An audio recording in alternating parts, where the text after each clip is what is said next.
السلام علیکم ورحمۃ اللہ وبرکاتہ۔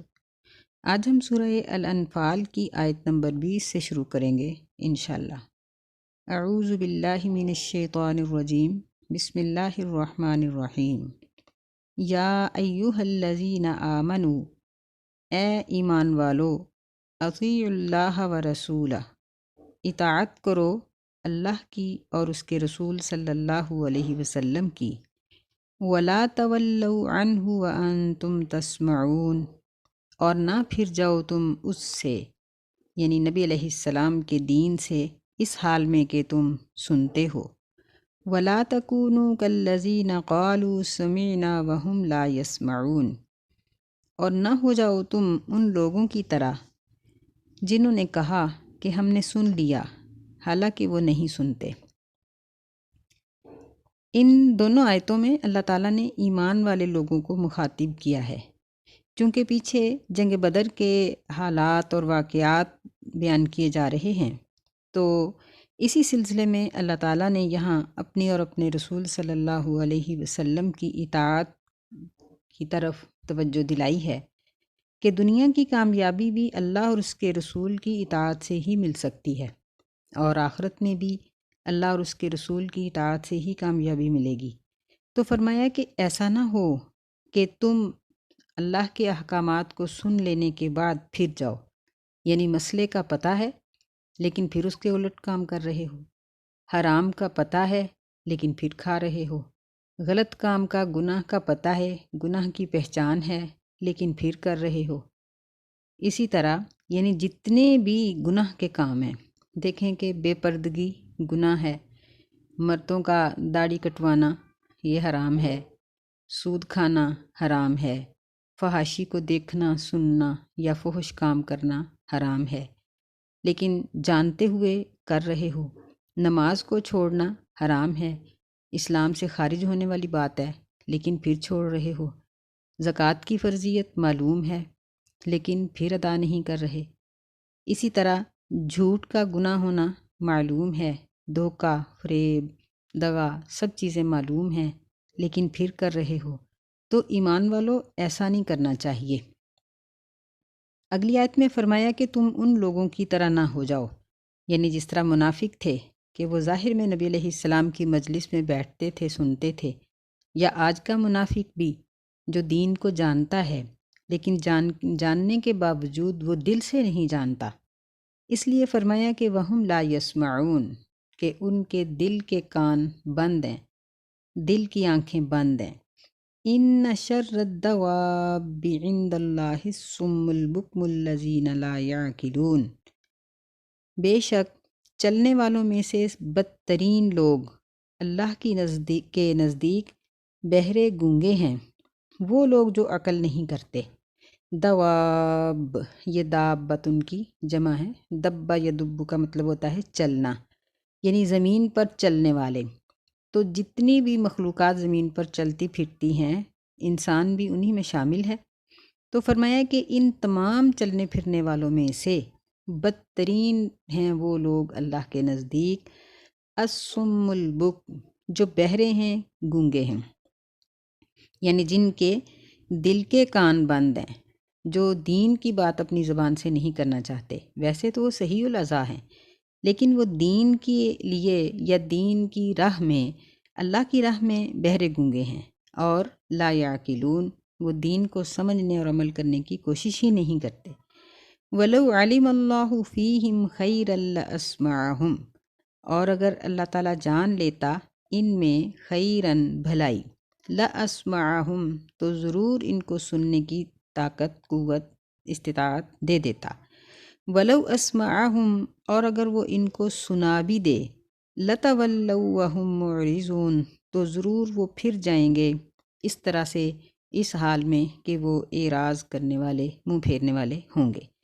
یعنی یہ ایسے لوگ ہیں کہ ان کے دلوں کے اندر دین کی روشنی ہے ہی نہیں، چونکہ اللہ تعالیٰ کی نظر عمیق تو انسان کے دل پر ہے۔ ہم لوگ تو کسی کی زبان کی بات یا اس کی ظاہری حالت کو ہی دیکھ سکتے ہیں، لیکن اللہ تعالیٰ کی نظر تو انسان کے دل پر ہے۔ ابھی دل میں ایک کھٹکا ہی پیدا ہوتا ہے تو اس سے پہلے اللہ اس کو جانتے ہیں۔ تو فرمایا کہ ان لوگوں کے دلوں کے اندر بھلائی ہے ہی نہیں، تو بھلائی کیسے آئے گی؟ بھلائی دین کا شوق رکھنے کے ساتھ آئے گی۔ یہی وجہ ہے کہ نبی صلی اللہ علیہ وسلم نے دین پر ثابت قدمی کی دعا مانگی، یا مثبت القلوب ثبت قلبی علی دینک، کہ اے دلوں کو مضبوط رکھنے والے، میرے دل کو اپنے دین پر مضبوط رکھ۔ یا مقلب القلوب صرف قلبی الی دینک، اے اللہ، اے دلوں کو پھیرنے والے، میرے دل کو اپنے دین کی طرف پھیر دے۔ نبی صلی اللہ علیہ وسلم کو یہ دعا مانگتے ہوئے سن کر ہمیں تعجب ہوتا ہے، اور ہمیں یہ چیز محسوس کرنی چاہیے کہ ہمیں اس دعا کے کرنے کی کتنی زیادہ ضرورت ہے۔ اسی طرح پھر آپ نے اپنے صحابہ کو دعائیں سکھائیں، جن میں یہ چھوٹی چھوٹی 2 دعائیں بھی ہیں۔ اللہم الہمنی رشدی وعذنی من شر نفسی، کہ اللہ مجھے میری ہدایت کی راہ دکھا دے اور مجھے میرے نفس کے شر سے بچا لے۔ اور اللہم اہدنی وسددنی، اے اللہ مجھے ہدایت عطا کر اور مجھے سیدھا رکھ، یعنی راہ راست پہ رکھ، میں رستے سے بھٹک نہ جاؤں۔ تو یہ دعائیں ہم سب کو بھی کرنی چاہیے تاکہ ہم لوگ بھی سیدھے رہیں، کیونکہ ہدایت آنے کے بعد بھی چلی جاتی ہے۔ یہ ضروری نہیں ہے کہ اب ہدایت آ گئی ہے، ہم پہلے نماز نہیں پڑھتے تھے، اب پڑھنا شروع کر دی ہے تو اب ہم ایسے ہی رہیں گے۔ نہیں، ایمان بھٹتا اور گھٹتا رہتا ہے۔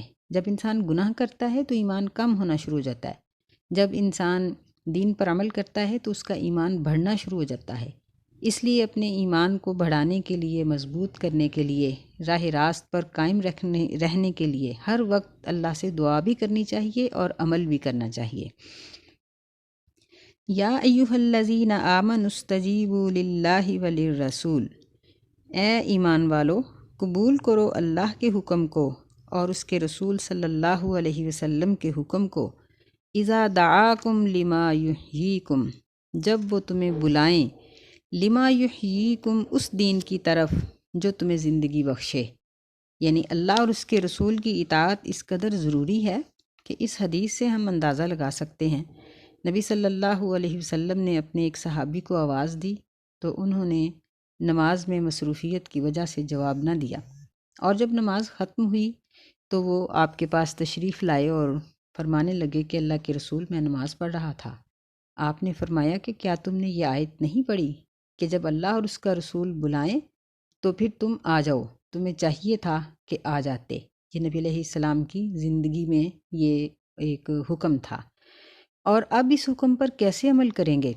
اب اس پر عمل ایسے ہوگا کہ ہم ایک کام کو غلط طریقے سے کر رہے ہیں، لیکن اس کام کے دوران ہمیں پتہ چل جاتا ہے کہ یہ کام سنت کے خلاف ہے، ہم اس کو وہیں سے بدل دیں، ادھر ہی چھوڑ دیں اور صحیح طریقے سے کرنا شروع کر دیں۔ چاہے خوشی کا کام ہو، چاہے غمی، شادی ہو یا کوئی غم کی محفل ہو، اللہ ہمیں محفوظ رکھے۔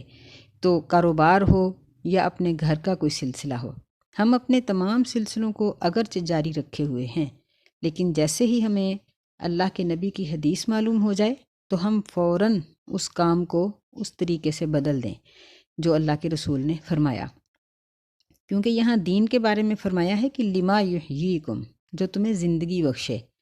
تو نبی صلی اللہ علیہ وسلم کی بعثت سے پہلے عرب کی جو حالت تھی اور آج کل بھی دنیا کی جو حالت ہے، یہ ہمیں بار بار اس بات کی طرف توجہ دلا رہی ہے کہ زندگی صرف دین کے اپنانے میں ہی ہے، زندگی صرف دین کے نافذ کرنے میں ہی ہے۔ تو اگر ہم عالمی سطح پر یا اپنے ملک کی حکومت کو نہیں بدل سکتے تو کم از کم ہم اپنے آپ کو تو بدل سکتے ہیں۔ نبی علیہ السلام نے فرمایا کہ کلکم راعی، کہ تم سارے ہی حکمران ہو، کوئی اپنے گھر پہ حکمران ہے، کوئی اپنی دکان میں حکمران ہے، کوئی اپنی فیکٹری میں حکمران ہے، کوئی اپنے ادارے میں، کسی نے اسکول کھولا ہوا ہے، کوئی اپنے دوستوں کے اوپر اپنی بات چلا رہا ہے۔ تو جہاں بھی جس کی بات چلتی ہے وہاں وہ دین کو نافذ کرے۔ ماں باپ ہیں تو اپنے بچوں پر، بڑے بہن بھائی ہیں تو چھوٹوں کے اوپر، یعنی جہاں بھی ہماری پہنچ ہے، جہاں تک بھی، وہاں ہم اس دین کو نافذ کریں جو زندگی بخش ہے، تو انشاءاللہ ہماری زندگیاں پرسکون ہو سکتی ہیں۔ اگر عالمی سطح پر نہیں، ملکی سطح پر نہیں، تو کم از کم اپنی گھریلو سطح پر ہم دین کو نافذ کریں، اپنے گھرانے کو دیندار بنا لیں، ہماری بچیاں باپردہ ہوں، ہمارے بیٹے وہ شریعت کے مطابق ان کی تراش خراش، ان کا اٹھنا بیٹھنا ہو جائے، ہمارا کھانا پینا حلال ہو جائے، ہم اپنے سارے کام دین کے مطابق کر لیں، یہ تو ہم کر سکتے ہیں۔ اللہ کہتے ہیں وَاعْلَمُوا أَنَّ اللَّهَ يَحُولُ بَيْنَ الْمَرْءِ وَقَلْبِهِ، اور جان لو کہ بے شک اللہ تعالیٰ حائل ہے بندے اور اس کے دل کے درمیان، وَأَنَّهُ إِلَيْهِ تُحْشَرُونَ، اور بے شک اسی کی طرف تم اکٹھے کیے جاؤ گے۔ یعنی انسان ابھی اپنے دل کے اندر نیت کرتا ہے تو اللہ کو اس کی نیت کا علم ہے، اللہ سے تو کوئی چیز چھپ نہیں سکتی، کیونکہ وہ بندے کے دل اور بندے کی نیت کے درمیان، اس کے عمل کے درمیان حائل ہے۔ اس کا علم اتنا وسیع ہے کہ اس سے کوئی بھی کچھ نہیں چھپا سکتا۔ پھر جس کو اس بات کا ڈر ہے کہ اس کا حشر اللہ کی طرف ہونا ہے، اللہ کے سامنے کھڑے ہونا ہے اور اپنی زندگی کا جواب دینا ہے، وہ تو نہیں چاہے گا کہ غلط کام کرے۔ گناہ کے کام وہی کرے گا جس کو اپنے حشر کا ڈر نہیں رہا یا اس نے حشر کو بھلا دیا۔ فرمایا وَاتَّقُوا فِتْنَةً لَا تُصِيبَنَّ الَّذِينَ ظَلَمُوا مِنْكُمْ خَاصَّةً، اور ڈرو اس فتنے سے، لا تصیبن، جو ضرور ضرور پہنچے گا ان لوگوں کو، ٹھہریں، لا تصیبن الذین ظلموا، جو ان لوگوں کو صرف نہیں پہنچے گا جنہوں نے ظلم کیا تم میں سے خاص طور پر۔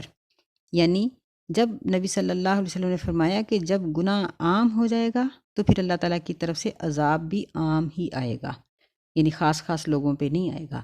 تو ہم دیکھتے ہیں کہ جب زلزلے آتے ہیں، سیلاب آتے ہیں، طوفان آتے ہیں، تو صرف گناہ گار تو نہیں مرتے، نیک لوگ بھی اسی کے اندر مرتے ہیں۔ اس کی وجہ کیا ہے؟ وجہ یہی ہے کہ لوگوں نے دوسروں کو نیکی کا حکم دینا چھوڑ دیا۔ اللہ تعالیٰ نے تو ہمارا یہ فریضہ قرار دیا تھا کہ کنتم خیر امۃ اخرجت للناس تأمرون بالمعروف وتنہون عن المنکر، کہ تم بہترین جماعت ہو جو لوگوں کے لیے پیدا کی گئی ہو، تم لوگوں کو نیکی کا حکم دیتے ہو، برائی سے منع کرتے ہو۔ تو ہم نے تو اپنے بچوں کو ہی منع کرنا چھوڑ دیا، ہم نے اپنے آپ پر ہی دین کو لاگو نہیں کیا، تو دوسروں کو پر کیا کریں گے؟ تو جب یہ صورتحال ہو جائے کہ گناہ گاروں کی کثرت ہو جائے، گناہوں کی کثرت ہو جائے، تو پھر نبی علیہ السلام نے فرمایا کہ ان فتنوں سے ڈرو اور ان عذابوں سے ڈرو جو رات کے اندھیرے کی طرح چھا جائیں گے اور جو خاص خاص لوگوں پر نہیں آئیں گے، سب پر آئیں گے۔ تو ہم دیکھ رہے ہیں کہ آج ہمارا یہی حال ہے۔ تو اس کا حل کیا ہے؟ اس کا حل یہی ہے کہ آج بھی ہم توبہ کر لیں تو اللہ تعالیٰ ہماری اس حالت کو بدل دے گا۔ اللہ کہتے ہیں وَاعْلَمُوا أَنَّ اللَّهَ شَدِيدُ الْعِقَابِ، اور جان لو کہ بے شک اللہ تعالیٰ سخت قسم کا عذاب کرنے والا ہے۔ وَاذْكُرُوا إِذْ أَنْتُمْ قَلِيلٌ مُسْتَضْعَفُونَ فِي الْأَرْضِ، اور یاد کرو جب تم تھوڑے تھے، مستضعفون، کمزور سمجھے جاتے تھے زمین میں، تخافون ان یتخطفکم الناس، تم ڈرتے تھے کہ لوگ تمہیں اچک لے جائیں گے، یعنی اغوا کر لیں گے۔ فآواکم، بس اللہ تعالیٰ نے تمہیں جگہ دی، وَأَيَّدَکُم بِنَصْرِہِ، اور اس نے تمہیں مدد دی یا اس نے تمہیں قوت عطا کی اپنی مدد کے ساتھ۔ وَرَزَقَكُم مِّنَ الطَّيِّبَاتِ، اور اس نے تمہیں رزق دیا پاکیزہ چیزوں میں سے، لَعَلَّكُمْ تَشْكُرُونَ، تاکہ تم شکر کرو۔ یعنی یہاں اللہ تعالیٰ نے صحابہ کرام کو مخاطب کیا اور اس کے بعد ہم سب کو مخاطب کیا کہ اپنے اس وقت کو یاد کرو جب تم مکہ میں تھے اور تم نماز بھی نہیں پڑھ سکتے تھے، کفار تمہارے اوپر اتنے حاوی تھے، پھر اللہ تعالیٰ نے تمہیں اغوا سے اور قتل سے اور ساری چیزوں سے بچا کر مدینے میں حکومت دی، رہنے کی جگہ دی، اور تمہاری اپنی قوت کے ساتھ مدد فرمائی، پھر تمہیں پاکیزہ چیزوں سے رزق دیا تاکہ تم شکر کرو۔ مجھے یوں لگتا ہے کہ جس طرح اللہ تعالیٰ اس آیت میں ہم سب کو اس طرح سے مخاطب کر رہے ہیں کہ لوگوں یاد کرو جب پاکستان ہندوستان ایک تھا اور تمہارے اوپر ظلم و ستم ہو رہا تھا، اب بھی ہندوستان کے مسلمانوں کے اوپر طرح طرح کے ظلم کے پہاڑ ٹوٹ رہے ہیں، تم اغوا کیے جاتے تھے، قتل کیے جاتے تھے، پھر اللہ تعالیٰ نے تمہیں پاکستان میں جگہ دی اور تمہیں اپنی قوت کے ساتھ اللہ نے مدد دی کہ تم پاکستان کو بنانے میں، اپنے گھر کاروبار بنانے میں تم مگن ہو گئے اور تم نے بہت ترقی کر لی۔ وَرَزَقَكُم مِّنَ الطَّيِّبَاتِ، اللہ نے تمہیں پاکستان میں رکھ کر طرح طرح کا رزق عطا کیا۔ لَعَلَّكُمْ تَشْكُرُونَ، تاکہ تم شکر کرو۔ اور شکر، یہ پہلے بھی بات ہو چکی ہے کہ شکر صرف زبان سے ادا نہیں ہوتا۔ شکر کا معنی یہ ہوتا ہے کہ ایک انسان سر سے لے کر پیر تک اپنے منعم کے حکم کے مطابق ہو جائے، جس نے اس کے اوپر انعام کیا ہے اس کی اطاعت میں ڈوب جائے، اس کا لباس، اس کی شکل و صورت، اس کی چال چلن، اس کا اٹھنا بیٹھنا، اس کی گفتگو، اس کی کمائی، اس کا کھانا پینا، اس کی خوشی، اس کی غمی، سب کچھ اپنے انعام کرنے والے کی رضا کے مطابق ہو جائے، شکر اس کو کہا جاتا ہے۔ تو اللہ تعالیٰ ہمیں اس بات کی دعوت دے رہے ہیں کہ میں نے تمہیں سب کچھ دیا تو تم میرا شکر کرو، اور اگر شکر نہیں کرو گے تو پھر یہ نعمتیں چھن بھی سکتی ہیں، چھن رہی ہیں اور چھن بھی سکتی ہیں۔ اللہ ہمیں برا وقت دیکھنے سے محفوظ رکھے۔ یا ایہا الذین آمنوا لا تخونوا اللہ والرسول، اے ایمان والو، نہ خیانت کرو تم اللہ کی اور رسول صلی اللہ علیہ وسلم کی۔ وَتَخُونُوا أَمَانَاتِكُمْ، اور تم اپنی امانتوں کی خیانت کرتے ہو۔ وَأَنْتُمْ تَعْلَمُونَ، حالانکہ تم جانتے ہو۔ وَاعْلَمُوا أَنَّمَا أَمْوَالُكُمْ وَأَوْلَادُكُمْ فِتْنَةٌ، اور جان لو کہ بے شک تمہارے مال اور تمہاری اولاد فتنہ ہے، آزمائش ہیں۔ وَأَنَّ اللَّهَ عِندَهُ أَجْرٌ عَظِيمٌ، اور بے شک اللہ تعالیٰ کے پاس بہت بڑا اجر ہے۔ یہاں اللہ تعالیٰ نے زندگی کو دین کے مطابق ڈھالنے کا ایک اور بہترین اصول بتایا جس سے ہمارا معاشرہ درست ہو سکتا ہے۔ وہ یہ ہے کہ تم اللہ اور اس کے رسول کی خیانت نہ کرو۔ تو اللہ اور اس کے رسول کی خیانت سب سے پہلی یہ ہے کہ اللہ کے جو احکامات ہم قرآن مجید میں پڑھتے ہیں اور حدیث میں پڑھتے ہیں، نبی علیہ السلام کی زبان سے نکلے ہوئے الفاظ، ہم ان کو من وعن عمل میں لائیں، اور ہم دین کو اپنے سانچے میں نہ ڈھالیں بلکہ خود اپنے آپ کو دین کے سانچے میں ڈھالیں۔ یہ جو آج کل ہماری روش بن گئی ہے نا کہ ہم من پسند احکامات پر عمل کرتے ہیں اور جو مشکل لگتے ہیں ان کو چھوڑ دیتے ہیں، یہ غلط ہے۔ ایک مسلمان کا کام یہ ہے کہ وہ مشکل کام ہو یا آسان، وہ دین کے سارے کاموں پر عمل کرتا ہے۔ جس طرح ہم سورہ بقرہ کے بالکل شروع میں یہ بات پڑھ آئے ہیں کہ وہ شخص جو دین کے کچھ کام چھوڑتا ہے اور کچھ کرتا ہے، اس کی مثال ایسے ہے، او کصیب من السماء فیہ ظلمات ورعد وبرق یجعلون اصابعهم فی آذانہم، کہ جب مشکل کام آتے ہیں تو کانوں میں انگلیاں ٹھونس لیتے ہیں۔ تو یہ حالت مسلمان کی نہیں ہونی چاہیے، یہ تو منافق کی حالت ہے۔ ہمارے لیے یہ حکم ہے کہ ہم بغیر کسی خیانت کے دین کے تمام احکامات پر عمل کریں۔ پھر اس کے بعد ہماری جو آپس کی امانتیں ہیں ان میں بھی کسی قسم کی خیانت نہ کریں۔ مثلا اگر کوئی شخص کہیں ڈیوٹی کرتا ہے تو وہ پوری ایمانت داری کے ساتھ کرے، اگر بیوی ہے تو اپنے شوہر کے ساتھ پوری ایمانت داری کے ساتھ رہے، شوہر بھی اپنی بیوی کے ساتھ پوری ایمانت داری کے ساتھ رہے۔ ایسے ہی اولاد ہے، ایسے ہی وہ تمام لوگ جو کسی کے ماتحت کام کرتے ہیں، اور وہ تمام لوگ جن کے ماتحت کچھ لوگ کام کرنے والے ہیں، یعنی حکمران قسم کے لوگ، سب کو چاہیے کہ اپنی ایمانتوں کو پورا کریں، دوسروں کے حقوق ادا کریں، کسی کے ساتھ دھوکہ اور فریب نہ کریں، کیونکہ اللہ تعالیٰ نے یہاں اسی بات سے منع کیا ہے، اور ہمیں یہ بتا دیا کہ وَاعْلَمُوا أَنَّمَا أَمْوَالُكُمْ وَأَوْلَادُكُمْ فِتْنَةٌ، کہ جان لو کہ تمہارے مال اور اولاد فتنہ ہیں۔ یعنی مال حاصل کرنے کے لیے، اولاد کے نفع کے لیے انسان بہت سے دغے اور فریب کرتا ہے، خیانتیں کرتا ہے، دین کے کام چھوڑتا ہے، نمازیں چھوڑتا ہے، بہت کچھ کرتا ہے۔ تو یہ تو ایک فتنہ ہے اور اللہ کے پاس بہت بڑا اجر ہے۔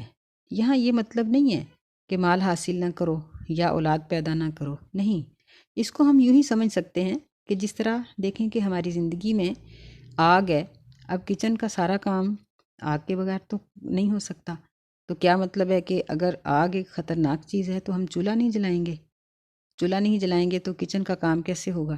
پھر آپ دیکھیں کہ آج کل ہماری زندگی بجلی سے گزر رہی ہے، یعنی بجلی کے ساتھ بہت ہم لوگ اٹیچ ہیں، تو بجلی کتنی خطرناک چیز ہے۔ تو یہ مطلب نہیں ہے کہ اب ہم اپنے گھروں سے میٹر کٹوا دیں، نہیں، بلکہ یہ ہے کہ احتیاط کریں۔ تو یہاں بھی اللہ تعالیٰ نے یہی ہمیں بتایا ہے کہ مال کا حاصل کرنا، مال کا مل جانا یہ بہت بڑی نعمت ہے، اولاد ایک بہت بڑی نعمت ہے، لیکن ان کی خاطر گناہ کرنا یہ خطرناک ہے۔ مال حاصل کرنے کے لیے گناہ کرنا یا اولاد کی رضا کے لیے گناہ کرنا یہ خطرناک ہے، تو ایسا نہ کرو۔ یہاں یعنی نبی علیہ السلام کی زندگی سے کئی واقعات بھی مل جاتے ہیں، مثلا جس طرح حاطب بن ابی بلتع رضی اللہ تعالیٰ عنہ تھے کہ انہوں نے نبی علیہ السلام کے ایک راز کو فاش کرنے کی کوشش کی، تو ایک لا علمی تھی ان سے یا خطا ہو گئی، تو اللہ تعالیٰ نے نبی علیہ السلام کو اس سے باخبر کر دیا، اور وہ ان کا جو خط انہوں نے کفار مکہ کی طرف لکھا تھا وہ پکڑا گیا، اور انہوں نے معافی مانگ لی، اور یہ وہ شخص تھے جو جنگ بدر میں شریک ہونے والے تھے، اس لیے ان کی معافی پر ان کو کوئی سزا نہیں دی گئی، اور ویسے بھی یہ منافق نہیں تھے، تو اللہ تعالیٰ نے ان کو معاف کر دیا۔ تو ہمیں بھی اس بات کی دعوت دی جا رہی ہے کہ ہم اپنی زندگی میں سے تمام قسم کی خیانتوں کو نکال دیں، اور خاص طور پر اللہ تعالیٰ کے ساتھ، اس کے احکامات کے ساتھ پوری ایمانت داری برتیں اور پوری ایمانت داری کے ساتھ عمل کریں۔ اللہ ہمیں توفیق خیر عطا فرمائے۔ السلام علیکم ورحمۃ اللہ وبرکاتہ۔